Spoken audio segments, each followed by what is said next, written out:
बिस्मिल्लाहिर्रहमानिर्रहीम, अस्सलाम वालेकुम। लेक्चर नंबर 24 के साथ मैं हूं नबील तारिक। और इधर देखें हाइड्रोकार्बन हमने चैप्टर शुरू किया हुआ था। आज हमने अल्कीन्स पेज नंबर 87, 88 और 89 का थोड़ा सा हिस्सा ये आज हमने पढ़ना है। अल्कीन्स वाला टॉपिक। अल्कीन्स जैसा कि आप सबको पता है, अल्कीन्स वो कंपाउंड होते हैं, वो हाइड्रोकार्बन हैं जो जिनमें दो कार्बन के दरमियान डबल बॉन्ड होता है। तो वो डबल बॉन्ड वाले कंपाउंड आज हमने पढ़ने हैं। तो सबसे पहले एक छोटे से सवाल का जवाब कि वाई अल्कीन्स आर कॉल्ड पोलीफिन। जैसे अल्केन को पैराफिन कहते थे क्योंकि वो लेस रिएक्टिव थे। पैराफिन मतलब लेस रिएक्टिव। यहाँ पे अल्कीन को ओलिफिन कहते हैं। क्यों? क्योंकि ये आयल बनाती हैं। ओलिफिन मतलब आयल फॉर्मिंग, आयल बनाने वाले।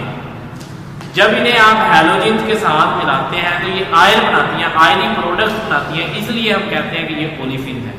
यही लिखा है, because they produce ionic product when react with halogen. उसके बाद दूसरा सवाल है अकरेंस। कोई बंदा पूछे अल्कीन्स कहाँ पाई जाती हैं, तो आपने कहना है कि पहली तो बात है मोर रिएक्टिव। अल्कीन बड़ी रिएक्टिव होती है, दैट्स व्हाई सेल का मतलब फ्री नेचर। ये कभी कभार ये अकेली पाई जाती है, वरना दूसरी चीजों के साथ मिल के रहती है।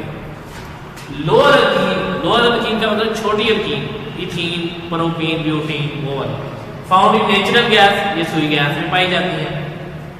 तीसरा फाउंड इन क्रैकिंग पेट्रोलियम। जब पेट्रोलियम की क्रैकिंग करते हैं तो ये निकलती है। क्रैकिंग क्या होता है कि अल्कीन जो होते हैं ना स्ट्रेट चेन, उन्हें ब्रांच चेन में कन्वर्ट किया जाता है। यूं समझने बड़े कंपाउंड को छोटे कंपाउंड में तकसीम किया जाता है, इसे बोलते हैं क्रैकिंग। बड़े कंपाउंड से छोटे कंपाउंड बनाए तो तब वो क्या होता है, उधर से अल्कीन खारिज होती है।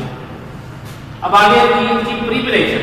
अल्कीन को तैयार कैसे किया जा सकता है। देखें, अल्कीन को तैयार करने के लिए आपने कम से कम ये बात याद रखनी है कि अल्कीन में कम से कम दो कार्बन होनी जरूरी है। क्यों?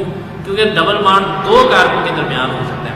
फर्ज करें आपके पास दो कार्बन है और सिंगल बॉन्ड के जरिए यूं जुड़ी हुई है, यूं कर सिंगल बॉन्ड है दोनों के दरमियान कार्बन। आपने दरमियान में डबल बॉन्ड लाना है तो वो कैसे आएगा? वो ऐसे आएगा कि अगर आप एक कार्बन यूं है ना सिंगल बॉन्ड से, इस कार्बन से एक एटम निकाल दें तो इसका ये वाला बॉन्ड खाली हो जाएगा, और एक एटम इस कार्बन से निकाल दें इसका भी ये बॉन्ड खाली हो जाएगा। दोनों बॉन्ड मिलके एक नया बॉन्ड बना देंगे, जो डबल बॉन्ड हो जाएगा। तो हमें क्या करना है, हमें एक इस कार्बन से एटम निकालना है, एक इसके साथ वाली से एटम निकालना है। तो ये हमने याद रखना है। तो इसके दो तरीके हैं। पहला है डिहाइड्रेशन ऑफ अल्कोहल। डी का मतलब होता है डिलीट करना, रिमूव करना, निकालना। रिमूवल ऑफ हाइड्रेट वाटर को कहते हैं, पानी को। Removal of water from alcohol, alcohol से पानी निकालना क्या कहलाता है? डिहाइड्रेशन ऑफ अल्कोहल कहलाता है। तो मैंने यहाँ पे एक अल्कोहल लिया। अल्कोहल कैसे होता है? जिसके साथ अल्काइल ग्रुप के साथ OH लग जाए तो वो अल्कोहल हो जाता है। ये अल्काइल ग्रुप है इथाइल, CH3CH2 यानी C2H5 इथाइल, जो हमने पीछे पढ़ा हुआ है लेक्चर। C2H5 अल्काइल और उसके साथ मैंने OH लगा दिया अल्कोहल, तो ये अल्कोहल बन गया। अब हमने करना यह है कि एक एटम इस कार्बन से निकालना है, एक इससे निकालना, तो हमारा बॉन्ड बन जाएगा। हम इसके अंदर सल्फ्यूरिक एसिड डालते हैं क्योंकि ये एक डिहाइड्रेटिंग एजेंट है, ये पानी निकालता है। अब होता क्या है, इधर से एक H और इधर से OH पहले स्टेप में निकल जाता है, H2O बन गया। अब इधर बचा HSO4 और इधर बचा CH3CH2।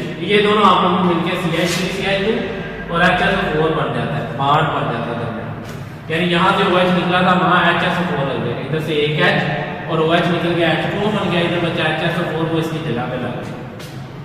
CH3CH2 का नाम इथाइल है और HSO4 बाइसल्फेट, तो नाम बन गया इथाइल बाइसल्फेट। अब इसी इथाइल बाइसल्फेट को आप मजीद गर्म करते हैं 180 पे, बड़ी टेम्परेचर पे गर्म कर रहे होते हैं।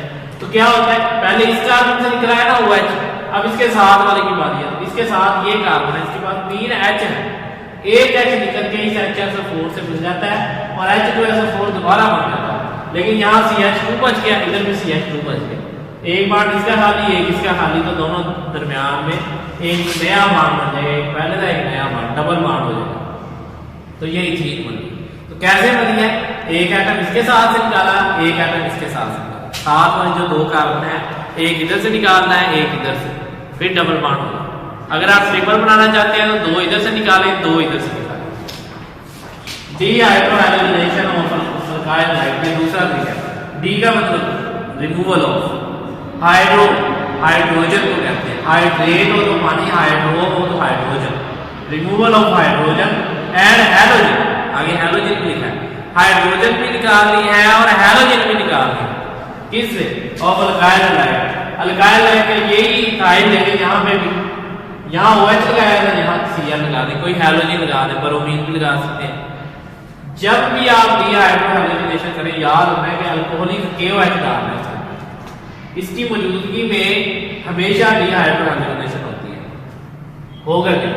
हमें याद रखना है कि एक इस कार्बन से निकालना है, इस कार्बन से ये कलोनी निकाल देते हैं, वो इस के से KCl बन जाएगा। और इसके पास चूंकि 3 H ही हैं, एक H निकाल के इस OH से बना देते हैं H2, तो KCl H2, ये KCl बन गया, ये H2। पीछे इधर भी CH2, इधर भी CH2, दरमियान में बाण कौन सा बन जाएगा? डबल, यानी वही इथीन यहाँ बन गया। तो ये 2 तरीके हमने पढ़े हैं आज अल्कीन को तैयार करने के। इससे आगे फिजिकल प्रॉपर्टीज अल्कीन, ये थोड़ा छोटा सा टॉपिक है, ये भी साथ ही करते हैं। फिजिकल प्रॉपर्टीज कौन कौन सी है? पहला है कि इसका जो पहला मेंबर है उसे इथीन कहते हैं, वो हमने यहाँ पढ़ लिया है। कम से कम 2 कार्बन होने चाहिए और 2 कार्बन होने का नाम इथीन होता है। ये कलरलेस गैस है, इसका कोई रंग नहीं है, लेकिन इसकी प्लेजेंट आर्मी यानी खुशबू होती है खुशगवार से। फ्लेमेबल हाइड्रोकार्बन, इन्हें आग लग सकती है, आतशगीर होते हैं यानी आग लग सकती है। And their flame is smokier than alkane, और इनका शोले का धुआं अल्केन की निस्बत ज्यादा है। फर्ज करें आपके पास 2 कार्बन इथीन है और 2 कार्बन इथेन, आप दोनों को जलाएं तो इथीन का धुआं ज्यादा होगा इथेन की। तीसरा, melting point and boiling point increase with the increase of molecular size. जैसे जैसे इनका साइज बढ़ता है, इनके मेल्टिंग और बॉइलिंग पॉइंट भी बढ़ते हैं। ये अल्केन वाली है फिजिकल प्रॉपर्टी। फिर चौथी है इट इज लेस डेंस, यानी हवा से हल्की होती है, पहला मेंबर जो है। और 5वें नॉन पोलर है, नॉन पोलर में ही हल होते हैं। ये जितने भी हाइड्रोकार्बन है, अल्केन है, अल्कीन है, अल्काइन, सारे नॉन पोलर हैं। तो ये प्रॉपर्टी सब में लिखी जा सकती है कि ये नॉन पोलर है और नॉन पोलर सॉल्वेंट में ही हल होते हैं। तो आज हमने अल्कीन के बारे में पढ़ा, अल्कीन की प्रिपरेशन, अल्कीन की फिजिकल प्रॉपर्टी। इसके साथ ही अल्लाह हाफिज़, इंशाल्लाह नेक्स्ट